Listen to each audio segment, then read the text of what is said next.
Yooyyaa kolbaa waaqayyo nageenyi waaqa jiraataa gooftaa kennaa fayyisaa kenna Yesuus Kiristoos isiniif fakkanu irra deebi'ee nagaa waaqayyo isinii dhiyeessaa nageenyi isaa isinii ta'u an obboleessa keessan gammachuu dubee boniyyaati.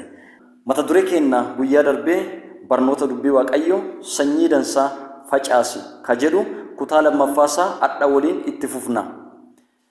Maalummaa facaasuuf haamuu laallee akkasuma seerota sanyii fi midhaanii isa jedhu yookaan seerota facaasuuf haamuu isa jedhu qabxii shanan keessa qabxii lama laallee qabxii sadaffaa fi arfaffaa akkasuma shanaffaan nu hafe qabxii sadin nu hafe qabxii sadan nu hafan irraa jalqabnee kutaa har'aa keessatti itti fufnee laalla.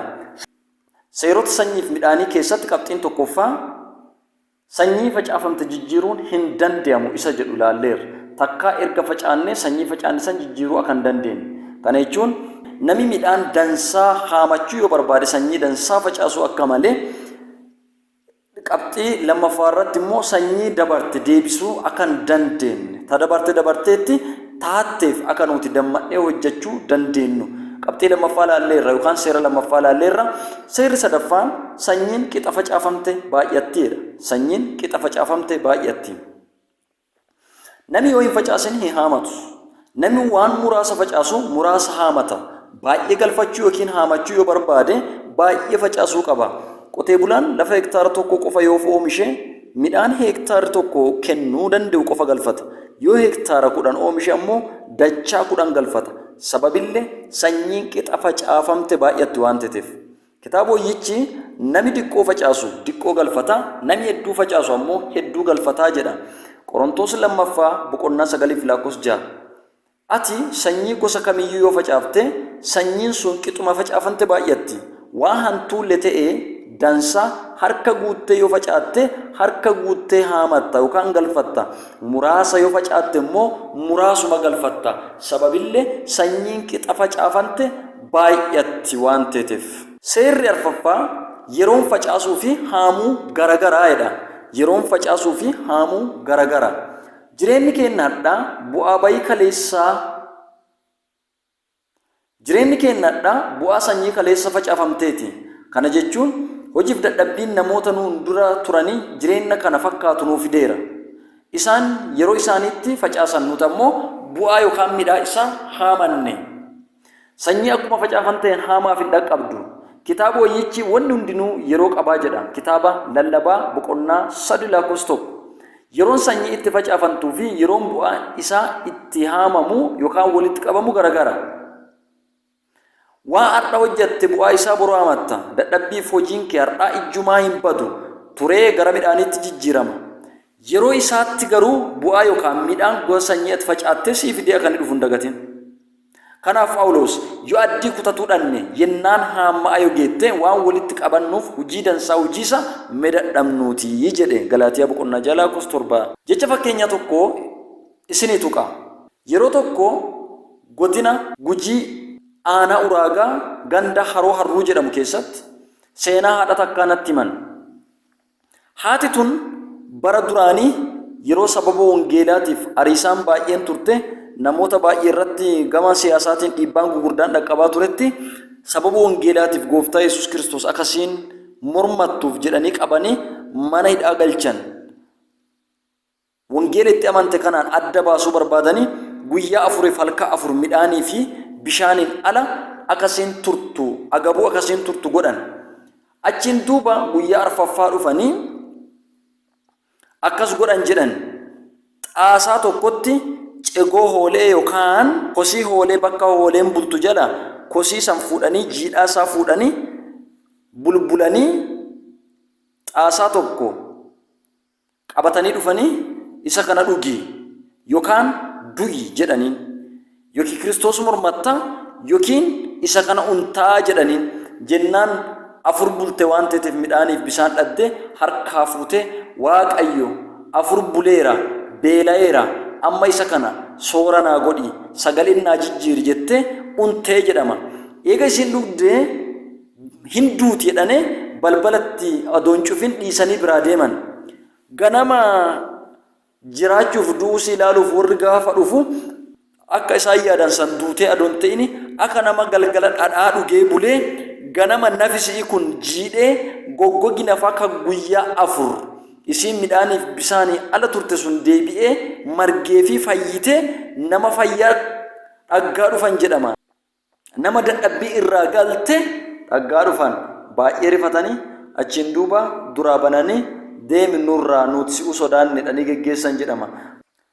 Namoota akkasii isiif ka kana fakkaatan wangeelaaf gatii baay'ee ka kaffalan jiran. Kaaqa abbaa keenna faarfataa paaster Alamaayyoo Gibir Mesqelii akkasuma kaaqa abbaa keenna ka dhiyootana gara gooftaa adeeman ergamaa Dambii Adeechoo dhugaa baatii jireenyaa baay'ee qaban wangeelaaf gatii baay'ee kaffalaniiran dhaanamaniiran hidhamaniiran dikamaniiran salphinni gugurdaan isaanirra dhaqqabee ture. Nuti yeroo keenyatti gatii kana fakkaatuun baasne sabab isaa bara bilisummaa bara amantaan mirga argate bara nami kamiyyuu bal'ina bayee magaala bayee handhuura magaalaatti konfiraansii qopheeffachuu danda'u keessa jirra. Amma rakkinni sun hin jiru. Inni kun sanyii kaleessa abbootiin keenya nuu facaasan sanyiin sun gara midhaaniitti jijjiirante amma nuti midhaan san nyaataa jirra. Sanyii gaarii nuu facaasan waan ta'eef midhaan gaarii amanne. Akkasuma faallaa isa kana gama siyaasaatiin gama garaagaraatiin ta'uu danda'a biyya irratti sanyii hammeennaa warri facaasaa turan jiran. Biyyi teenya ka isin raafantuuf yeroo garagaraa keessatti tasgabbii dhabde miidhama guddaa keessa ka isin galtee jiraattuuf sabab isaa inni guddaan sanyii hammeennaa kaleessa facaafamteedha. Sanyiin sun yeroo isii itti facaafamte yeroo biraa yeroo isii itti haamamtu yeroo biraa yeroon facaasuu fi haamuu garagara isa jedhu laaluu jirra. Yeroon itti facaasan akkuma jiru yeroo itti haaman jira. Yerichi garaagarummaa guddaa qaba. Namooti yeroo san sanyii san facaasan midhaa isaa ga'anii nyaachuu danda'anii nyaachuu dhabuu danda'an. Isa kana duubarra waa itti dhufnuuf yaada kan akkasitti qabanna. Seerri inni dhumaa sanyii caalaa midhaa haamamu baay'ee baay'ataa jedha. Sanyii caalaa midhaa haamamu baay'ee baay'ataa. Inni shanaffaan kun isa sadaffaan waan wal fakkaatu fakkaata garuu garaagarummaa qaba. Yeroo hundumaa bu'aan yookaan midhaan haamamu sanyii facaafamte caalaa baay'ata. Ku'aatuun jirre ta'ee namni sanyii facaasu hin jiru. Qotee bulaan sanyii xaasaa tokko facaasee xaasaa tokko deebisee galfatu hin jiru. Sanyii xaasaa tokko yookaan sanyii muraasa facaaserraa bu'aa kuntaala hedduu galfata. Hojiin teennallee akkasuma wanni nuti hojjennu bu'aa isaa dachaa baay'ee ta'ee nuuf dhufa.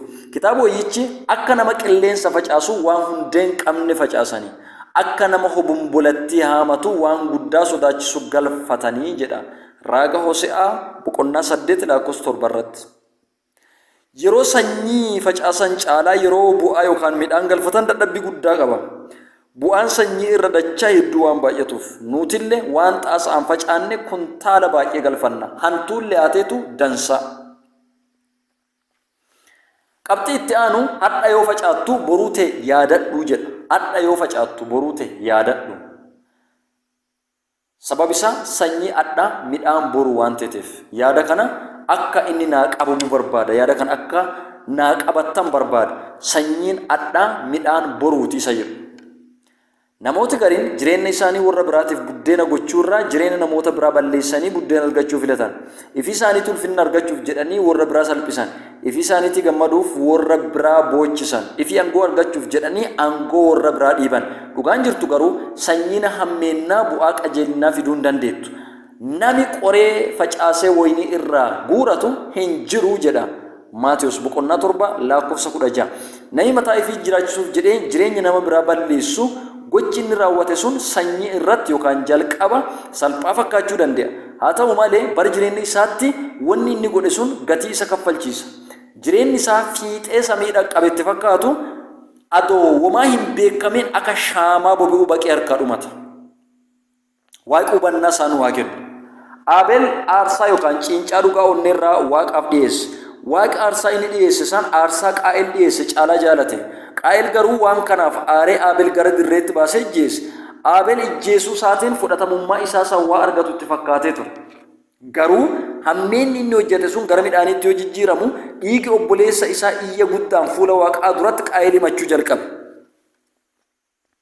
Lafa dhiiga obboleessa isaa dhuguuf afaan banatte irratti abaaramaa ta'e. Yeroo inni biyyee qotulle midhaan wamaa hin kennituuf lafa irratti ari'amaa ta'ee joore. Seera dadaa yookaan uumama boqonnaa 4:3-12 irratti argan. Yihuudaan maallaqa fudhatee Yesuus du'aaf dabarsee kenne. Maallaqi inni fudhate sun akka inni ittiin jiraatu yookaan ka inni ittiin jiraatu itti fakkaatee ture.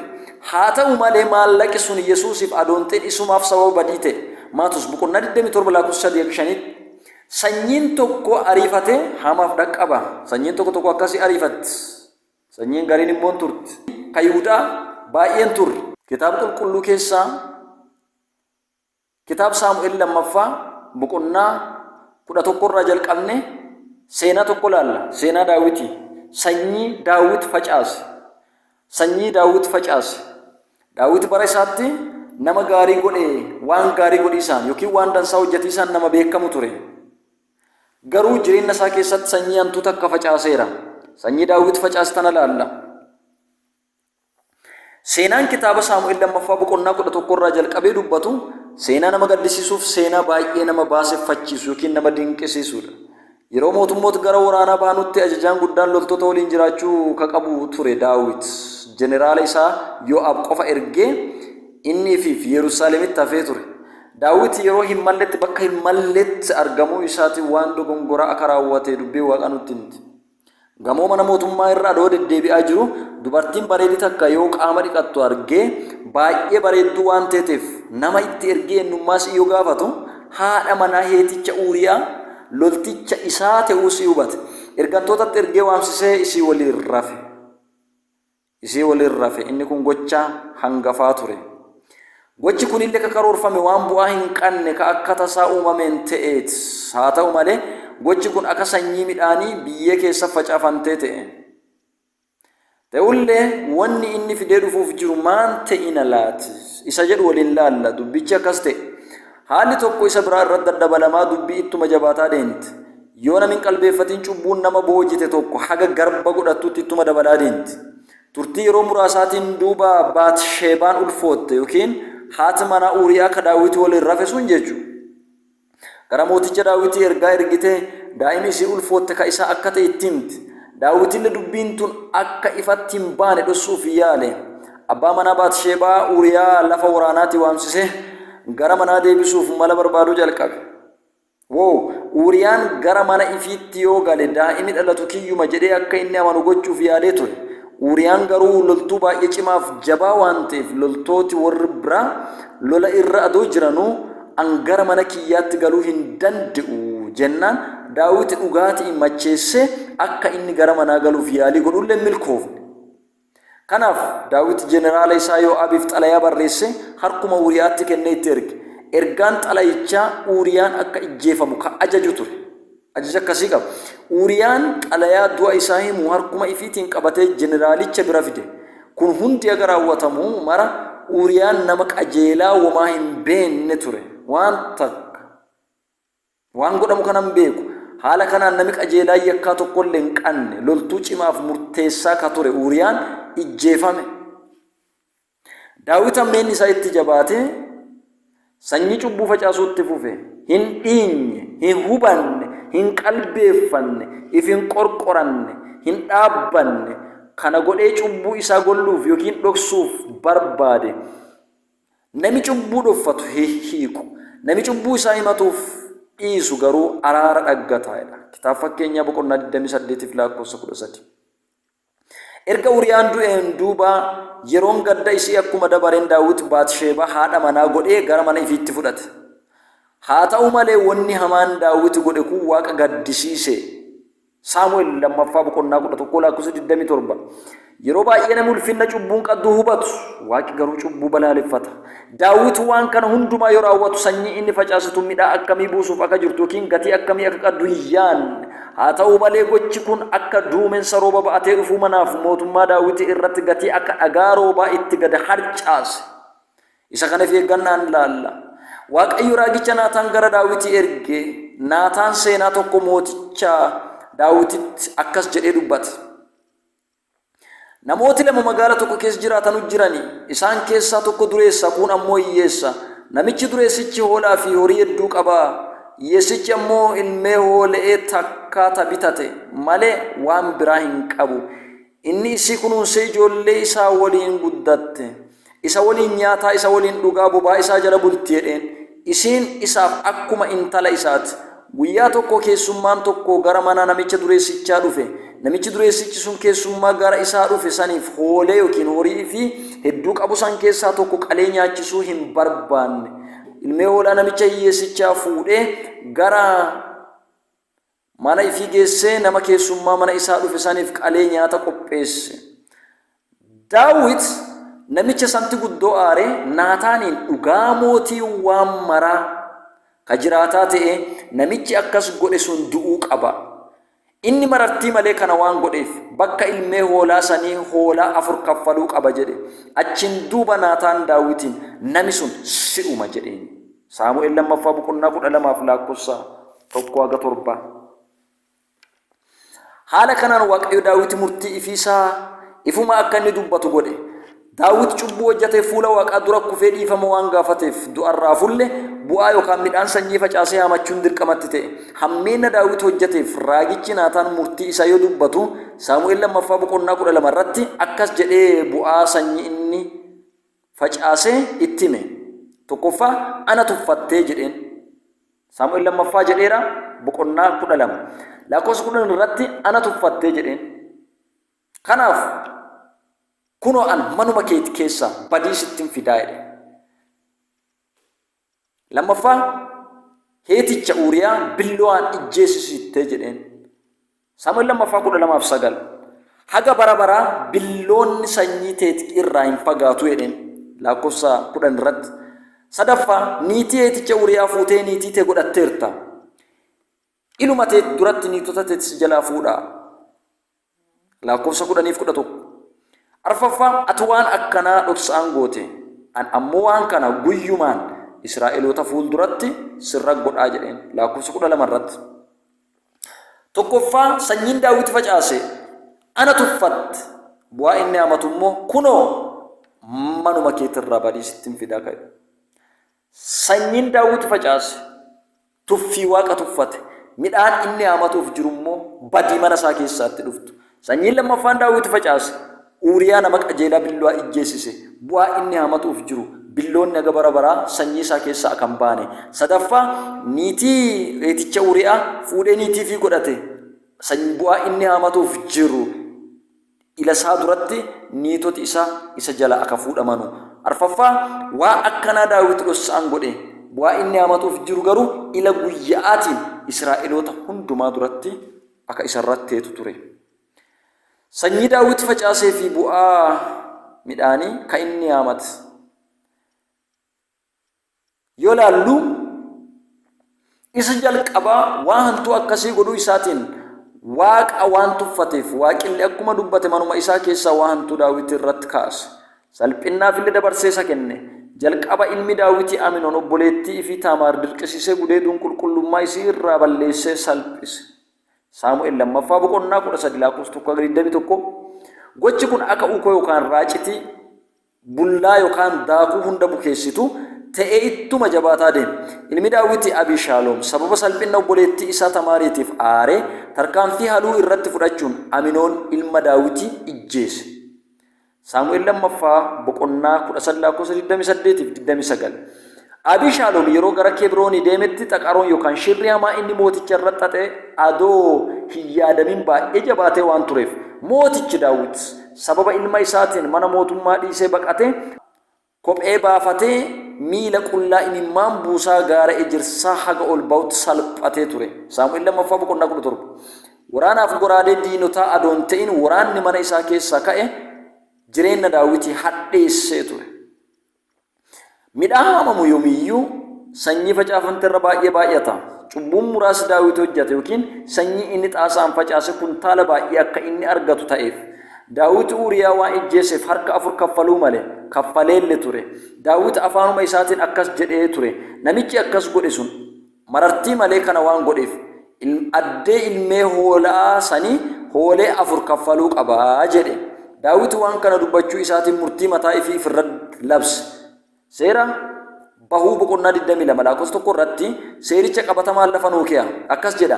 Namni tokko qotiyoo yookiin hoolaa hatee yoo qalate yookiin yoo gurgurate qotiyoo tokko saniif qotiyoo 5, hoolaa tokko saniif illee hoolaa 4 haa kaffaluu jedha. Daawit seera kana dubbataa ture ifirratti.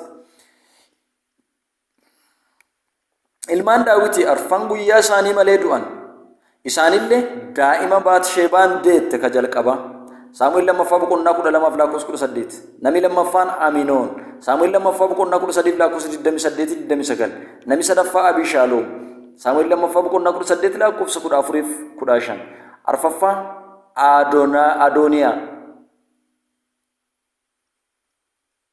Adooniyaa mootota tokkoffaa boqonnaa 2 lakkoofsa 24 25 Daawit waan godhe hundumaa dhoksaan raawwate yeroo Uriyaan ijjeefamu du'a isaatiif sababa ka ta'e Daawit akka ta'e eenyullee hin beeku ture. Haadha manaa isaa Baatisheebaa haala kanaan ka ifii godhate. Haa ta'u malee niitotiif gursumeeyyiin yookaan sajjatoonni Daawiti fuula Israa'eloota hundaa duratti guyyumaan ilma isaa Abishaloomiin gudeedaman. Waan ceeraa. Saamu'eel lammaffaa boqonnaa 16 lakkoofsa 22. Namni waan facaase hamachuun dirqama waan ta'eef Daawit bu'aa yookaan midhaan guutuu haamate dhugumaan barcumaa Israa'elii irra ta'ee gochi Daawit godhe bu'aan isaa isa qofaaf adoon ta'in Israa'eloota hundaaf dhaqqabe. Yakkaa kanaan ala seenaa jireenya Daawitii keessatti waan gaarii inni hojjete baay'inaan dhaggina ture. Kana irraa kan ka'e biyya Israa'elii fi Yihuudaa guutuuf eebba guddaa ta'e ture. Yakkaan Daawit hojjete kun ammoo isa qofa adoon ta'in uummati hundi haga bu'utti imimmaan buusee biyya guutuu hadheessitee turte cubbuun tun. Saamu'eel lammaffaa boqonnaa 15 lakkoofsa 22 irratti hin dhaggin. Hubadhaa sadarkaa fi aangoo kennaan guddataa akkuma deennuun waan goonu hunda if eeggannaan godhuu malee wanni nuti goonu hamaalle ta'e dansaan bu'aa isaa nu qofaaf hin oolu maatii yookaan uummata nuti geggeessinu maraaf dhaqqabu kana beekuu malee kanaafuu uummata dura jiraanne akka nama mataa ifii qofaa jiraatu maantila dhibeen waan tokko godhuu irra if eeggachuu malee hojjechuun kenna yoo hin hafin sanyii dansaa lafa irratti facaanne eebba dhaloota haa dhaalchinnu jedha. Kutaa lammaffaa asirra buufadha. Baay'ee eebbifama. Barnooti kenna kun mata duruma kanaan kutaan sadaffaan itti fufaa deebinee haga wal dhagginutti turtii gaarii.